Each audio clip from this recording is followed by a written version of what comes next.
On today's Minute of the Apes, did you know that Jiffy Pop contains not only popcorn, palm oil, less than 2% salt, color added, multi-natural flavor, TBHQ, and citric acid, but it also contains milk?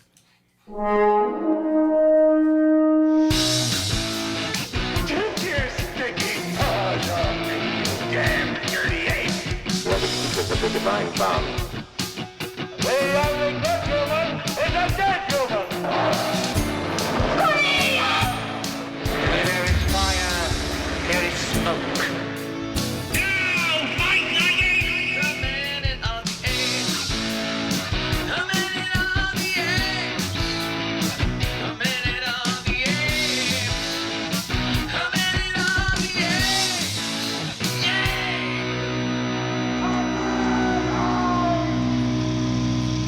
Hello and welcome to Minute of the Apes, the daily podcast where we break down every minute of the Planet of the Apes movies 1 minute at a time. And here with your Jiffy Pop facts, it's Todd.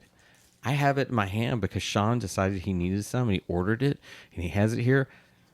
What I like is not only the ingredients, but then the caution warnings. Do not allow young children to prepare unsupervised. Do not pop on glass top ceramic ranges or charcoal grill. Open campfire on an uneven heat. To use a camp stove, follow directions for gas range. I'm just imagining, when you're talking about having milk in there, I'm seeing some kid having an argument with their mom. Why are you eating popcorn? I need to get my calcium, Mom.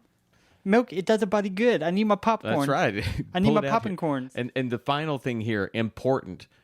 For satisfactory popping results, carefully read and follow directions exactly as printed on back of lid. Nobody, when they want some Jiffy Pop, wants to pull off and read the damn instructions to get it just right. You know, you just put it over the fire until the pop starts. Come on. Here you go, Richard. I'm giving it back. Sorry. We have the nieces next weekend, and so we're getting some Jiffy Pop from Sean so they can watch the joy that is Jiffy Pop Be on a the kid. stove. I'm a bit of a popcorn snob. I admit it. I like good popcorn. I air pop mine, put a little bit of a light mist of spray on it, put some salt on it, and I like that. But I don't know, when it gets to that stuff, I can't eat that anymore. We only eat popcorn when the nieces are here. Really? Oh, I eat popcorn all the time. I love it. Probably one of my definite go-tos on a daily basis. When you go to the movie theater, do you get Oh, yeah. As a matter of fact, He has a ritual about it, too. yes, Sean and I have attended so many films that he knows what I do. I buy my popcorn and I set it aside because I want to eat it when the movie's going, not when He I'm doesn't watching eat 3 any hours of it until the movie starts. Where in Wow. my family, it was always a race to finish the popcorn before the trailers ended. But Sean gets usually a pizza with pepperoni, and you also and put some do jalapenos on it, yeah. And that it's funny because today the girls want to go to the movie. They want to go see Jurassic Park. They're both asking. I'm like, all right, that's what I thought too. I was like, fine, I'll eat some popcorn. I'll have a Coke and watch a silly movie. But sensory perception, I can almost expect what it's like because Shelly eats nachos. It's the only time she ever eats them, and I'm like, you realize that's not real cheese, Yeah. Right. But she's like, It's I cheese like. adjacent. She's like, I like it. Shut up. And it's the same thing. I can smell that right now, and I know I'm going. It's the same when I go to Sean. With Sean, I can smell that pizza, and I know it's movie time. Well, I understand. All right. Let's talk about apes. All right. Oh, come on. That's half of the fun of getting rounded up. About random things. You know why he did that to me? Do you know why? Why? Because he already knows what we're going to talk about in between. He's excited to tell me about one special thing. That's what it is. Richard's trying to move me on. No, it's fine, okay. It's fine, okay. fine, fine. No, Here's wait, minute wait. 15. All right. Kidding. Sean, go ahead. All right, we start minute 15 with Delta Pod crashing in a lake and ends with Davidson looking around in confusion. Richard, I love you. Here's minute 15. Tim Burton's Planet of the Apes.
As of 15, we have an Oberon's worth of apes and humans, and 2 displaced pods worth of humans and apes, and a Gertie. And Gertie. So we have crash down. The pod sinks. Water begins to spray in. We have sinking shots. We have flame inside of what should be an airtight area that I would think flame would be incredibly bad inside of that thing. It's the lake of fire. Yes. So then he's trying to get out. He does spring the hatch. He swims out, takes off the monkey helmet, and begins to swim to the surface. We get numerous shots of that. As he comes above, there are flames upon the water. He swims out. He gets to the shore. His clothing is smoking, but not on fire. You know, he's a good-looking man. And then, because we need to see how good-looking he is, he must take off his jacket so he can see his pretty physique. And he looks back at his sinking pod and then looks around. That's the end of the moment. Here's what I'm going to say before we even do it. At least this minute is exciting. There are things that are happening that we can definitely question some of the moviness about this. But, again, you're crashing, you're escaping. So there's something to watch, which maybe we can latch Maybe on he's to. on Dagobah. Who knows? It does have a Dagobah feel. Yeah, you mentioned Dagobah before, and I talked about the original crash in the movie. And this is where I had that note. I said, well, they're taking beats from Planet, the crash ship and a water feature, sinking, having to escape, all that kind of stuff. Yeah. Exactly. Yeah, and it does have the way the forest is lit in such a way. It does feel like we're in Dagobah with the way the sink It ships. does. I needed an R2 screeching or something as it kind of goes underwater. It's interesting, as you both said that, because And he's wearing the same type of fatigues that wasn't he wearing the same kind of gear? It's all, like an all white outfit. all white. It's definitely different, but it definitely echoes that. Yeah. It is interesting that you two brought that up, that the first film, when they crash land, it's very much in that Arizona deserty kind of look, where this one is more of a jungle environment where you would actually find apes. You would find them more in this setting than you ever would in that desert climate. Right. I really don't have any problems per se with any visual in this. It's pretty on the nose, what you would expect, sinking shots, the struggle to get out when water's coming in. I did find that flame inside weird. What's burning? Because those aren't just electrical flames. Those are like licking. That's a flame bar beneath the lens. Yeah. It's licking up. It's that doesn't. that's a compute. little suspect. But I'm assuming it's just like fuel on the surface of the water, right? Yeah, but how to get ignited. into the capsule itself? I don't know. Yeah. I do find the tone of the color when you're beneath the water, it's a very bluish with some dark backgrounds. But when we come above the water, it's almost a night. The canopy of the trees is keeping things dark. Where is the light coming from to go in the water to do that? That does bug me. It's like, Yeah. it's just, hey, we want you to be able to see. And I was going to make a note about, on some level, I was able to kind of forgive the fact that they're in a spaceship, that none of the actors seem to be lit very well from their face, because usually you would have some light on the face. right. But because they're supposed to be just kind of muted in the spaceship itself. But when we get to the surface of the planet itself, he climbs out of the water, and the only light we ever get on his face is a little bit trying to show the flames in the background, and that's it. He's also still poorly lit this entire time, and I'm just kind of surprised that they would not have put some type of light on his face now that he's out in the environment. Why doesn't the console have emergency lighting that could be kicking through the water and doing something to him and helping with that? And then you could if it had emergency lighting, and then when he looks back, the lighting could flicker almost like the dying heartbeat of the ship, and then it vanishes away. But instead, you're right. The only thing that we get, other than the weird overhead, whatever that would be, sun type light source through the canopy, are the flames. And where the fuck do the flames come from? Because are they he's using under- yeah. gas and it lit? Are they not beyond solid state? I mean, are they not beyond Yeah, liquid fuel, state? yeah. Fuel. I don't know. It's just we're just supposed to be worried for him. And we are. But I have to ask right now, because of the flame, why the fuck are his clothes on fire? He does not. Yeah, swim from up through underwater. He doesn't come up through the flames. Why are they smoking? Yeah, I mean, what lit them? Because he was at the bottom of the lake, comes swimming up, doesn't swim through the flames, but yet his jacket is smoking, which should not be possible. I'm gonna say it's a fuel. I'm gonna say the same reason that the surface of the lake is Okay. on fire. that his jacket is somehow now immersed in a type of... Now, Maybe granted, that fuel causes that. the fuel is on the jacket, which is why it's smoking. Wouldn't Yeah. that be on Well, his head too? speaking then? of his jacket and everything, Possibly. and I'm not saying he has to live at the bottom of the sea, but if his suit had actually been space-worthy and been sealed and everything, there would have been a little more time. He wouldn't have had to fight his way out. But as soon as he gets out, you can see that the lid of his helmet is... The faceplate is up. So, I mean, it defeats being space-worthy. I mean, it's just horrible. I would have liked to have seen, again, I don't really have a problem with the construction of the action, but I would have liked to have seen an upward shot through the water where we saw the flame through the water upward, so he knew he kind of had to swim away from it. Just that, because that also has that idea of there's another source of another threat, is the flame atop the waters. We missed that. But it all unfolds very, very quickly, which is why It does. It's just a jumble of things. It's like maybe they shot some of the things, and this is the editor put Maybe. it together. But yeah, it's a little bit of a jumble. We do know, though, why the jacket had to come off, right?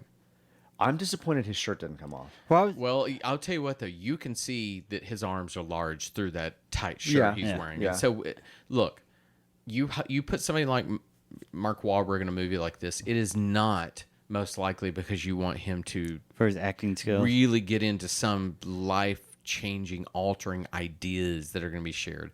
It is because he's a nice-looking dude. He can hold his presence. He has charisma, and he has a fantastic body. He does, and he's wearing the tiny chimp shirt that he got. Yeah. But but you notice like the back of his shirt is severely distressed. How does this happen when he's got the jacket on? Yeah, how does his But shirt it's like, get that distress? but his That's a back good of his point. shirt is just like rip up all up and down it. I mean, well, this is a guest shirt 2001, so it's got some natural distress going on to it. Yeah, no, it makes no sense for a shirt to actually have those tears in Yeah. it. It's almost like I'd never really thought of, in Attack of the Clones when Padme gets hit by the big thing and rips her shirt and it rips open. her shirt and it all falls away. I'd never thought how absolutely ludicrous that was. I just didn't think about it until I heard Liv Tyler saying, "Oh my God, that movie came out when we were making one of the Lord of the Rings films," and she and some other person, she said, "We never quit laughing from the moment that rips her shirt, and it doesn't just rip it; it like rips it away." Perfect. even though Yeah, it's just to supposed show her belly. Yeah. Oh, Doesn't her cut belly her knows at it. all. Yeah. And it's just one of those movie tropes that we've become so accustomed to that we don't think about. That Right. it's these ideas we have to put rips in places. Well, speaking of that, losing the helmet, the gloves, the smoking jacket is the closest we're going to get to the skinny dipping scene from the first movie. I Probably. Think. Yeah, this is him stripping down. I think already that's kind of one thing that I do miss from the original was that banter back and forth. The when building the characters a little bit. Even though we kind of were like, oh my God, this goes on a long time, but at the same time, there was an existence of who these characters were to each other.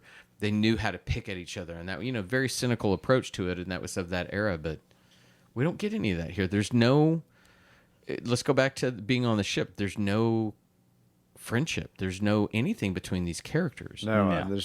there's nothing. There's still nothing Tim Burton about this moment at all. No. We do get he does get out of the water, and we do see the flame itself die down. letting us know that we have now sunk, and he's alone, and there's nothing there. And if you listen and notice, as soon as the flames go down, it's like everything calms down. The forest is no longer crazy noises; Right. it's just quiet. And Yeah. it's like, oh, Yeah. It's kind of the Yeah. kind of sounds you make when you watch this movie. Yeah. Look, bring me some apes. We may have a whole different movie. We are 15 minutes into this film. Yes. well, you want some talking apes, is what you mean, because we've had apes. You Yeah. just haven't had talking ones. I want talking apes. I want them now. You want some King Louis shit. I'm going to throw a fit if I don't get a fucking talking ape soon. We're 15 minutes into this film. He went after a chimp. He's crash landed on some planet that's got some moons, and he's wet. All right, Okay. If that was a film pitch and I were the executive, I'd be looking at it Sold. like, no, I'd be like, just mouth open. What? Okay. Is anything going to happen? Right. Alone. I mean, you want the first 20 minutes of your film to have something that makes you go, oh, I want to see where the next flip's going to happen. The weird power surges that have been taken out, the weird surges that have been taking out power on Earth, that in itself should have been a strong focal point Yeah. of why they're there. Yeah. The weird flash of seeing a Mayday distress signal from the future of the captain would motivate more of the action later on if that happened a little bit earlier. Why? Okay, let's think about that. If you're really telling a good story, why isn't the captain the only one that has that Mayday thing? Maybe, and he's looking at it, he's trying to figure it. Maybe he says his name, and we actually can tell that's him. Then that becomes this mystery that he has, and maybe Marky Mark somehow gets that pad or something where he sees it later on. Those were interesting mysteries, but as it is, this is just a chunk of information that's tossed out for no apparent reason. That seriously, the captain speaking from the future of a Mayday happening a little bit earlier would motivate the Pericles pod and the Marky Mark pod with more purpose, more Right. if they had been seeded, the fact that there's some mystery that's going on. Yeah. As opposed to just kind of, to me, it just felt like it was tossed in. Like, oh, hey, let's just put that in there. It feels like that this is, again, when we talk about these elements, the elements are there to tell an interesting little setup to a story, but it feels like the first draft of this, and they just never thought, oh, that's fine. Yeah, it gets us there. It gets him out the ship. It gets him on the plane. Great. Okay, let's go. Say hello to your mother. Dude, I wish we could get that comedian that does him. Uh-huh. I wish we could get him to come on and help us with this. Danger Van Kirk? Is or that what? his name? The one that when we would see with Doug Benson? Yeah. Yeah, he's funny. All right. I think that's it. We have something interesting for in between that I'm really exciting about. Do we want to tease what tomorrow's in between's about? Sean doesn't want to use this word, but we're going to call it grooming. Grooming, and We're talking about... it's not the ookie kind of Yes. grooming. It's actual grooming. We're guys, and you got to shave, you got to comb your hair, you can do these things, and there are other things to groom, and questions and ideas, and apparently something new has come up, and the thing that was anyway. We'll get to it tomorrow. All right. That's it. All right. Think about grooming for a day. We'll see you tomorrow. Everyone have a great day. Bye. Bye, everybody.